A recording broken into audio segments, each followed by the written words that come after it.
Punya hutang 100 juta gara-gara bangkrut usaha hingga bisa bangkit dan sukses di usaha ini part 2. Di Al-Quran pun jelas ketika misalkan seseorang masuk ke riba, berarti menyatakan perang dengan Allah dan Rasulnya. Betul. Ketika kita perang dengan Allah dan Rasul, maka kita nggak akan menang. Iya. Makanya pasti cerita orang-orang yang masuk ke riba, itu hartanya habis. Karena udah jelas di Al-Quran pun ketika misalkan kita ada hutang riba, semuanya pasti Allah habiskan, hanguskan. Gitu. Nah, jadi Kang Randy mungkin kesalahannya di riba itu. Iya, karena riba sih. Tapi ya masing-masing orang punya paradigma dan cara pandang masing-masing gitu. Cuman kebanyakan saya lihat memang ketika masuk ke riba ya itu efeknya. Betul. Oke. Nah, terus ketemu dengan bisnis ini gimana ceritanya?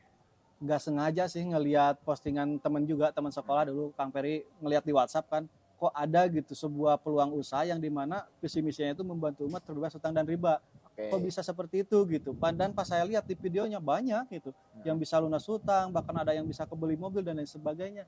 Nah ini solusi nih buat saya gitu. Oke. Nah pas saya cari tahu, saya kepo ke Kang Peri, dijelasin, oh ternyata ini harus ada modalnya gitu. Nah di situ sempat bingung juga. Udah mah saya tuh lagi minus ratusan juta, ditambah lagi untuk pengen usaha harus modal lagi. Ya malah tambah pusing gitu. Nah kebanyakan orang ketika dikenalkan bisnis ini dan dia terkendala modal, saya tuh lagi cari penghasilan, kenapa harus ngemodal lagi? Kalau bisa sih gratis katanya. Kalau misalkan usaha tanpa modal ya nggak akan ada hasil. Ya pasti pengen hasil yang besar perlu modal yang besar. Cuman uniknya bisnis ini modalnya kan kecil. Betul. Cuman 2.850.000 kan. Tapi hasilnya luar biasa. Dahsyat gitu, bisa ratusan juta, miliaran. Tergantung dari kinerja kita. Kalau misalkan kinerja kita oke, insya Allah hasilnya akan maksimal. Makanya kalau misalkan orang terkendala modal, saya terkadang aneh gitu. Kenapa aneh?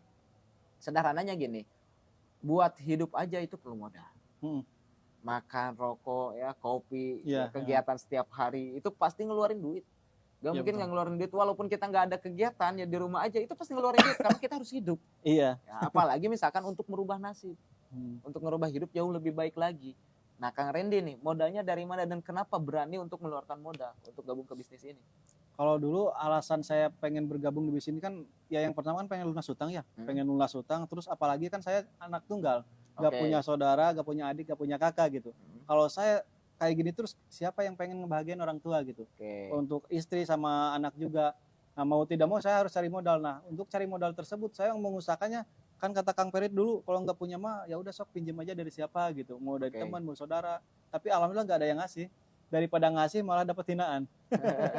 Dapat hinaan gitu, ngapain katanya bisa kayak gitu, tipu-tipu dan sebagainya gitu. Ya karena kan saya ngelihatnya karena udah ngelihat bukti sendiri gitu. Di yang diceritakan sama Kang Peri.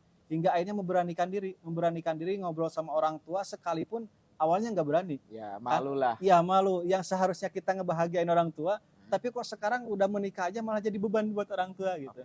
Nah tapi ya mau nggak ada cara lain gitu. Saya ngobrol sama orang tua, orang tua pun juga nggak punya uangnya. Nah orang tua mengusahakan pinjam ke saudaranya, ke keluarganya. Nah yang paling pahit ketika proses saat itu yang ngelihat di depan mata kepala saya sendiri gitu, orang tua malah dihina sama saudaranya gitu. Karena cari modal tersebut untuk di bisnis ini. Tapi saat itu nggak putus asa, orang tua tetap cari lagi dan akhirnya dapat dari teman orang tua modalnya dan langsung memutuskan bergabung di bisnis ini. Siap. Jadi di awal aja udah pahit. Di awal baru mau mulai aja malah banyak yang nggak percaya ya, menghina, ngecaci, ngemaki. Tapi itu proses. Tiap orang prosesnya pasti beda-beda. Cuman Kang Randy ini termasuk salah satu orang yang pahit, baru aja mau mulai, modalnya nggak ada, nggak pinjam ke orang tua dan orang tua pun malah minjem lagi dan malah dihina sama keluarga terdekat.